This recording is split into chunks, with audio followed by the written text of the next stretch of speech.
Hey, what's up, Spirit fan? Welcome to Spirit Love, where we make spirituality easy and simple. I'm here with my good friend Shayon. What's up, Alex? Doing great, man. How you doing? Amazing. So today we're going to talk about energy vampires and how to both recognize them in your life as well as deal with them. So we're going to go ahead and talk about the top 4 ways on how to deal with energy vampires right now. So let's get right into it. So what's the top reason? Oh man, the first reason I would say is lack of empathy.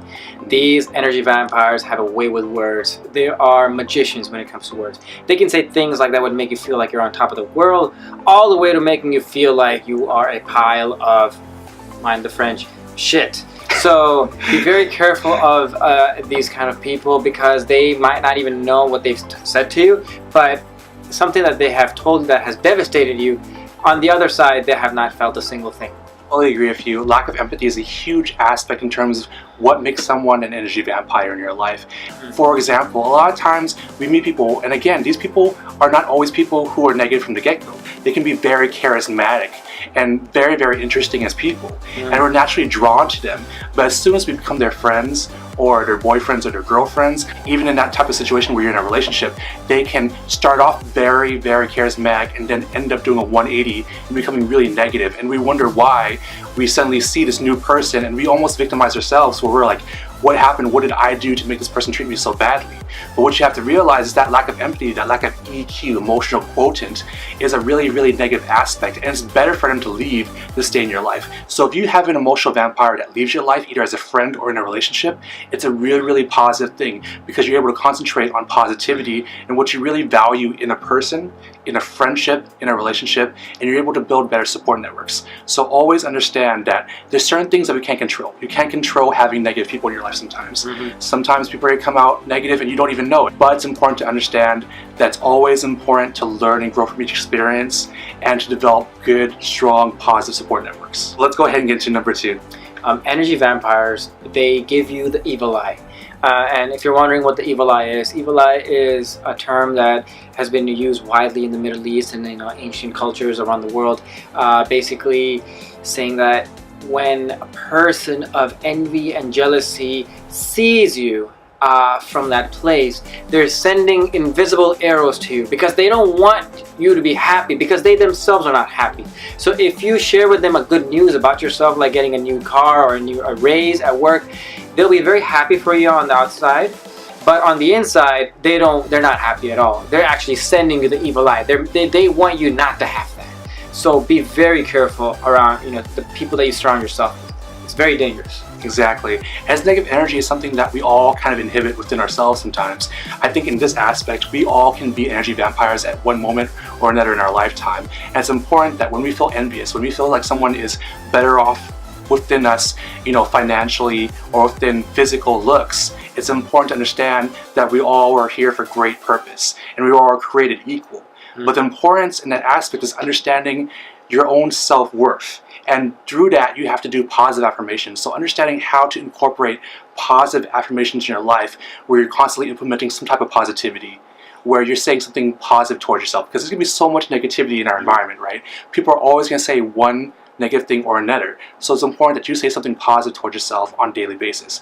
So for me, what I like to do is to constantly tell myself as a morning affirmation, you are worthy, you are creative for great purpose, and meditate on that, because that's going to create some positive programming to basically diminish any negative programming that you get from others. Let's go ahead and get to number 3.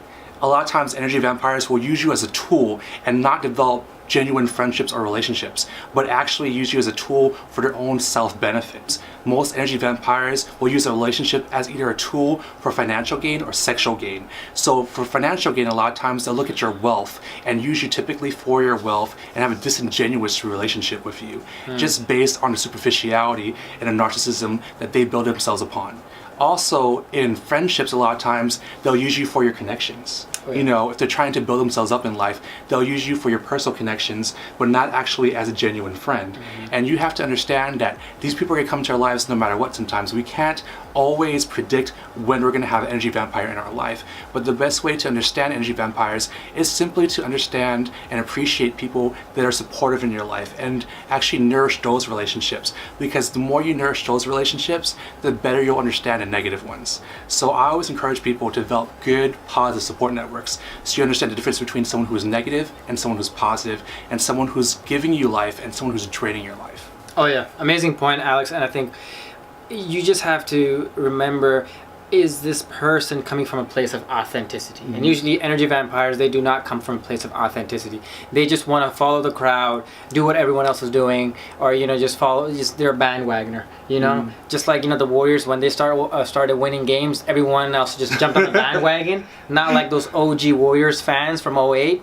Honestly, an energy vampire. Oh, should he call people out? I'm just saying, man, we're in the Bay Area, gotta say what it is. But energy vampires are not authentic people. They try to be authentic, but sometimes you can read someone's BS straight through them. Yeah, watch out, be careful. So basically, energy vampires love to put themselves in a higher position than you and feel like they're more important than you in every single way. And this is a very, very bad shift, because in friendships, it's important that everyone's here at the same level.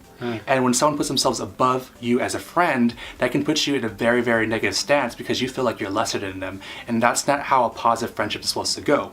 So energy vampires love also hyper-correcting you and making you feel worthless and preying on your insecurities and also your sadness. And that's a really negative aspect about energy vampires. Oh yeah, and this comes from having lack of empathy once again. Yeah. And I think it's because, one thing I want to mention about energy vampires, it's not like you're born an energy vampire. It's not like that at all.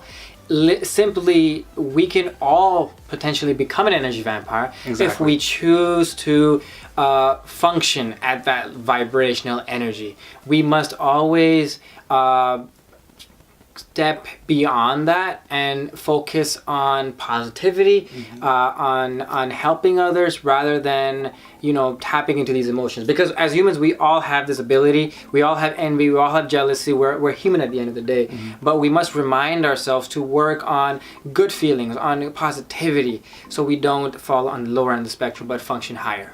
I agree. I think EQ is so important in today's life. I think understanding your emotional quotient and constantly growing spiritually and emotionally is really important in terms of combating being an energy vampire and also dealing with energy vampires. There's so many times in our lives where we're going to have that imperfection where we feel envious of someone, or we feel very self-draining of another person, or we feel negative towards someone. But understanding how to learn and grow from experiences, utilizing that EQ, so that way you can start building empathy. You can start building yourself up and building the people around you up, as opposed to draining them. So always heightening your EQ is a very important aspect in terms of combating both being an energy vampire and also dealing with energy vampires. Alright, you guys, that's our last point for today. Hope you guys enjoyed the vlog. I really enjoyed Cheon's company, man. Thank you, man. So what's the best way for people to reach you?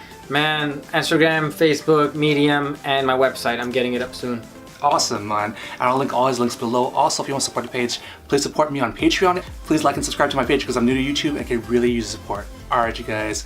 Love having you. Please like and comment below. And I hope you have a blessed day. Namaste.